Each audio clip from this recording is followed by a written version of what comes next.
أعوذ بالله من الشيطان الرجيم بسم الله الرحمن الرحيم إن المنافقين يخادعون الله وهو خادعهم وإذا قاموا إلى الصلاة قاموا كسالى يراءون الناس ولا يذكرون الله إلا قليلا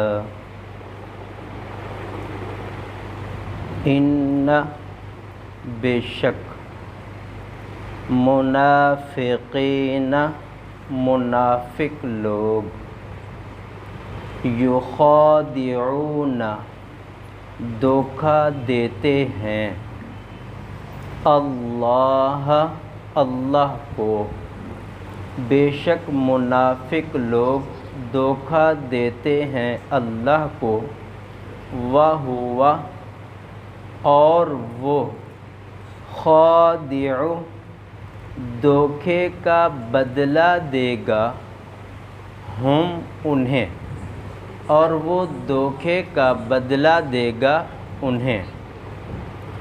وَإِذَا قَامُوا وَإِذَا اور جب قاموا کھڑے ہوتے ہیں إِلَى الصَّلَاةِ نماز کی طرف، قاموا کھڑے ہوتے ہیں کسالى سست ہو کر،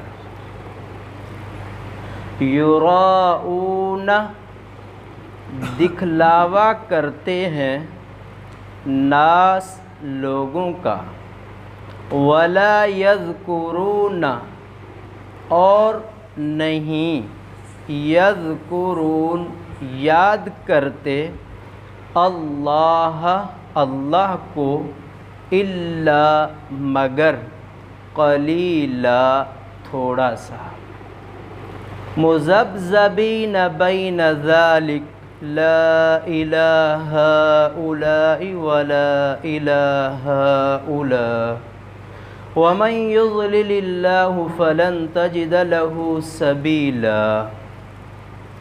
مذبذبین تذبذب میں ہے، شک میں ہیں، بین ذالک اس کے درمیان، لا الہ نہیں طرف، ہؤلاء اس کے، ولا الہ اور نہیں طرف، ہؤلاء اس کے۔ وَمَن يُضْلِلِ اللَّهُ فَلَن تَجِدَ لَهُ سَبِيلًا وَمَن اور جو شخص یضلل گمراہ کرے اسے اللہ فلن پس ہرگز نہیں تجد پائیں گے آپ لہو اس کے لیے سبیلا کوئی راستہ۔ سورۃ نساء چل رہی ہے، آیت نمبر 142 اور 143۔ ان دو آیات میں اللہ تبارک و تعالی نے منافقین کا ذکر فرمایا۔ منافقین کے بارے میں فرمایا ان المنافقین یخادعون اللہ وهو خادعهم، کہ منافق اللہ تعالیٰ کو دھوکہ دیتے ہیں، اللہ تعالیٰ انہیں دھوکے کی سزا ضرور دیں گے۔ وہ کیسے؟ ان کی چند بری صفات کا ذکر فرمایا، وَإِذَا قَامُوا إِلَى الصَّلَاةِ قَامُوا كُسَالَى، کہ جب وہ منافق نماز کی طرف آتے ہیں تو سست ہیں، نماز کی حالت میں سستی کا اظہار کرتے ہیں، بے رخی کا اظہار کرتے ہیں، دلچسپی نظر نہیں آتی۔ اور دوسری چیز یراؤون الناس، وہ لوگوں کا دکھلاوا کرتے ہیں، دکھلاوے کی نماز پڑھتے ہیں کہ لوگ دیکھ رہے ہوں تو نماز پڑھتے ہیں، لوگ اگر نہ دیکھ رہے ہوں تو نماز نہیں پڑھتے۔ دو نشانیاں ہو گئیں۔ تیسری وَلَا يَذْكُرُونَ اللَّهَ إِلَّا قَلِيلًا، اللہ کو یاد بہت کم کرتے ہیں۔ ان کی محفلوں میں دنیا کا ذکر تو زیادہ ملتا ہے، اللہ کی یاد ان کی محفلوں میں نہیں ملتی۔ 4 باتیں ہو گئیں۔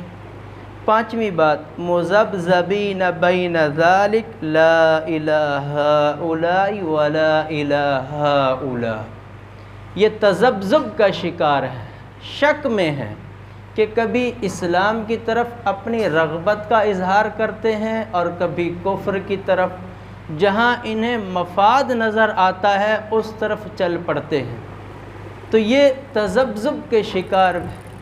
تو یہاں ایک سوال پیدا ہوتا ہے، سوال یہ ہے کہ یہاں اللہ تبارک و تعالی نے فرمایا ان المنافقین یخادعون اللہ، کہ منافق اللہ تعالیٰ کو دھوکہ دیتے ہیں۔ دھوکہ تو اس وقت ہوتا ہے کہ جب سامنے والے کو علم نہ ہو کہ یہ مجھے دھوکہ دے رہا ہے، سامنے والے کو کیفیت معلوم نہ ہو کہ سامنے والے کے دل کی کیفیت کیا ہے۔ تو رہی یہ بات کہ منافق اللہ تعالیٰ کو دھوکہ کیسے دے سکتے ہیں؟ اللہ تعالیٰ تو علیم بذات الصدور ہیں، اللہ تعالیٰ تو دلوں کے بھیدوں کو بھی جانتے ہیں، اللہ تعالیٰ تو کل کے پیش آنے والے خیالات کے متعلق بھی خوبی واقف ہیں کہ کل اس کے دل میں کیا خیال آئے گا، تو اللہ کو دھوکہ کیسے ہوگا؟ یہاں مفسرین فرماتے ہیں یہاں اللہ تبارک و تعالیٰ نے دھوکے کی نسبت منافقین کی کہ یہ منافق دھوکہ دیتے ہیں اللہ کو، در حقیقت یہ ہے کہ یہ ایمان والوں کو دھوکہ دیتے ہیں۔ ایمان والوں کو دھوکہ ایمان کی وجہ سے دیتے ہیں، ایمان شہ اللہ تعالیٰ کی ہے، تو اللہ تبارک و تعالیٰ نے ایمان والے کی تکلیف اپنی طرف منسوب کر لی کہ دیتے وہ دھوکہ ایمان والوں کو ہیں، لیکن کیوں دیتے ہیں؟ ان کے ایمان کی وجہ سے۔ ایمان کس چیز کا ہے؟ وہ رب تعالیٰ کا حکم ہے، تو اللہ تبارک و تعالیٰ نے اس دھوکے کو اپنی طرف منسوب کر لیا کہ یہ مجھے دھوکہ دیتے ہیں۔ اور آگے فرمایا وَهُوَ خَادِعُهُمْ، اور اللہ بھی انہیں دھوکے کی سزا ضرور دے گا۔ روایات میں آتا ہے، اس کی تشریح احادیث میں ملتی ہے کہ روز محشر اندھیرا ہوگا، ایمان والوں کے چہروں سے نور چمک رہا ہوگا، وہ اس نور کی شعاؤں سے وہ راستہ پائیں گے، اور جب یہ منافق دیکھیں گے کہ یہ روشنی فلاں جگہ پر پائی جا رہی ہے تو یہ اس روشنی کو حاصل کرنے کے لیے وہاں جائیں گے، تو جیسے ہی قریب پہنچیں گے تو ایک دیوار حائل ہو جائے گی، پھر یہ دیکھیں گے کسی اور طرف دور کہ وہاں نور نظر آ رہا ہوگا، روشنی نظر آ رہی ہوگی، پھر یہ اس روشنی کو حاصل کرنے کے لیے وہاں جائیں گے۔ اتنی مسافت کے بعد جب قریب پہنچیں گے تو پھر دیوار حائل ہو جائے گی۔ یہی ہے مطلب وَهُوَ خَادِعُهُمْ، کہ اللہ تعالیٰ انہیں ان کے دھوکے کا بدلہ ضرور عطا فرمائیں گے۔ یہ منافق وہ لوگ ہیں جو مسجد نبوی میں نماز پڑھا کرتے تھے، یہ وہ منافق ہیں جو صحابہ کرام کی صحبت میں مجلس میں بیٹھا کرتے تھے، یہ وہ منافق ہیں جو نبی کریم صلی اللہ علیہ وسلم کے پیچھے نماز پڑھا کرتے ہیں، اور ان کی دل کی کیفیت کہ یہ تذبذب میں رہتے تھے، جہاں دنیاوی مفاد نظر آتا وہاں چل پڑتے، یہ نہیں دیکھتے تھے کہ ہم نے پیچھے اسلام قبول کیا تھا، نہیں، اگر اسلام کی طرف مفاد نظر آتا تو اسلام کی طرف آ جاتے، اور اگر کفر کی طرف مفاد نظر آتا تو کفر کی طرف چل پڑتے۔ یہ وہ منافق ہیں جو 14 صدیوں پہلے تھے، اور آج 14 صدیوں بعد جدید دور کے جدید منافقوں کا بھی حال ایسا ہی ہے کہ کہلانے کو تو کہتے ہیں کہ ہم اسلامی ملک کے صاحب اختیار با تدبیر وزراء ہیں، اور ہم مسلمانوں کے ٹیکسوں پر اپنی تنخواہیں وصول کرتے ہیں، مسلمانوں کے ہم خادم ہیں، مسلمانوں کی اس پستی کو دیکھ کر ہماری راتوں کی نیندیں اڑ جاتی ہیں۔ یہ جدید دور کے منافق کہ ایک طرف آپ دیکھیں گے کہ ان کے لیے بیت اللہ کے دروازے کھولے جاتے ہیں، ایک طرف آپ دیکھیں کہ مسجد نبوی میں بھی ان کو پروٹوکول دیا جاتا ہے، ایک طرف دیکھیں کہ ان کو پتہ نہیں اسلامی ریاستوں کا پتہ نہیں کیا کچھ کہا جاتا ہے، اور دوسری طرف دیکھیں تو یہ ایسے قانون پاس کر رہے ہیں جو قانون بنیادی طور پر اسلام اور قرآن کے خلاف ہے۔ 18 سال سے کم کا بچہ اسلام قبول نہیں کر سکتا۔ کیوں؟ یہ کس قانون کے تحت ہے؟ 18 سال کا بچہ اسلام قبول نہیں کر سکتا، اس کا مطلب یہ ہے کہ اگر ماں اور باپ دونوں مسلمان ہو گئے اور بچے چھوٹے ہیں تو وہ دو مسلمان ہو جائیں گے اور بچے اپنی پہلے والے مذہب پر رہیں گے۔ اب اگر کوئی بات کی جائے تو کہتے ہیں کہ ہم نے اسلام کا تو نام نہیں لیا، ہم نے تو مذہب کا نام لیا ہے۔ پاکستان کے اندر اکثریت مسلمانوں کی ہے، اقلیت ہے دوسروں کی، تو یہ جو قانون ہے یہ اقلیت کو فائدہ پہنچا رہا ہے، اکثریت کو فائدہ نہیں پہنچا رہا۔ اور پھر جب یہ 18 سال کے بعد اگر بڑی عمر کا کوئی بندہ مسلمان ہوتا ہے تو 7 دن کے اندر سیشن کورٹ کے اندر جج ان کو بلائے گا اور 7 دن کے اندر کہے گا کہ آپ نے اسلام کیوں قبول کیا؟ اگر وہ کہتا ہے کہ مجھے زبردستی اسلام قبول کرایا گیا، تو جس نے کلمہ پڑھایا ہے اسے 5 سال جیل اور جرمانہ بھی ہوگا۔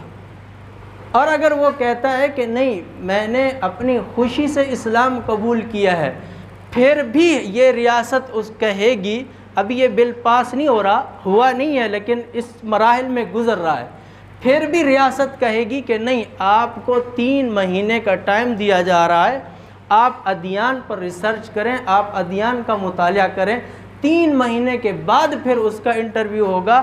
اگر وہ کہے کہ نہیں میں غلطی پر تھا، اس 3 مہینے میں جس مولوی صاحب نے نکاح پڑھایا تھا کسی لڑکی کے ساتھ اس کو بھی 3 سال کی سزا ہوگی۔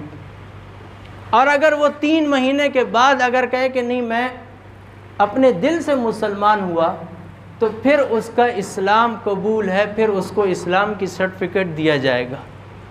کیا اسلام کی روح سے یہ بات جائز ہے؟ لا اکراہ فی الدین، دین کے اندر تو اکراہ ہے نہیں، زبردستی تو ہے نہیں۔ یہ جو ایک سوچا اچھالا گیا ہے کہ نہیں یہ زبردستی اقلیتوں کو مسلمانوں کی طرف اسلام کی طرف راغب کرتے ہیں، لالچ دیتے ہیں، یا یہ ہے کہ زور زبردستی کرتے ہیں۔ اسلام زور زبردستی قبول کرانے کا نام ہی نہیں ہے، بلکہ اسلام تو اس کی حوصلہ افزائی نہیں کرتا، حوصلہ شکنی کرتا ہے جو کسی کو زبردستی مسلمان ٹھہرائے۔ یہ ہے جدید دور کے جدید منافقین کا حال کہ ایک طرف نعرہ اسلام کا ہے اور دوسری طرف قوانین کس چیز کے ہیں، اور یہ کیوں ہیں؟ یہ مسلسل ایسے کیوں ہو رہا ہے؟ بات یہ ہے کہ آنے والے وقتوں میں جو بیٹا کام کا ہوتا ہے تو باپ کی پگ اس کے سر پر رکھی جاتی ہے۔ اب یہ دیکھ رہے ہیں یہود و نصارہ کہ ہمارے اشاروں پر کون زیادہ چل سکتا ہے، آنے والے وقتوں میں اس کو آگے بٹھانا ہے۔ تو لہذا اب اولاد بڑھ چڑھ کر اسلام کے خلاف قوانین پیش کر رہی ہے اور اسے منظور کرانے کے چکر میں ہے۔ اور یاد رہے اسی حال کے اندر کہ نبی کریم صلی اللہ علیہ وسلم نے فرمایا کہ دجال آئے گا، مسلمانوں کی حالت دیکھے گا، بڑی فقر و فاقہ کی حالت میں ہوں گے، اور وہ انہیں مسلمانوں کو کہے گا خدا مان لو، بڑی چیزوں سے نوازوں گا۔ آج دیکھیں ایک طرف فقر و فاقہ کا حال دیکھیں، مہنگائی کا حال دیکھیں، آنے والے وقتوں میں پتہ نہیں کیا ہوتا ہے۔ اللہ تبارک و تعالی ہمارے ملک کی حفاظت فرمائے۔ پھر اسی دوران اس کا وقوع ہوگا اور پھر وہ یہی لالچ دے گا، پیسہ چاہیے، کھانا چاہیے، خوراک چاہیے، بالکل حاضر ہے، بس صرف یہ ہے کہ اسلام چھوڑ کر مجھے معبود بنا لو۔ دعا ہے کہ اللہ تبارک و تعالی صحیح معنی میں اسلام سمجھنے کی توفیق عطا فرمائے۔ وآخر دعوانا الحمدللہ رب العالمین۔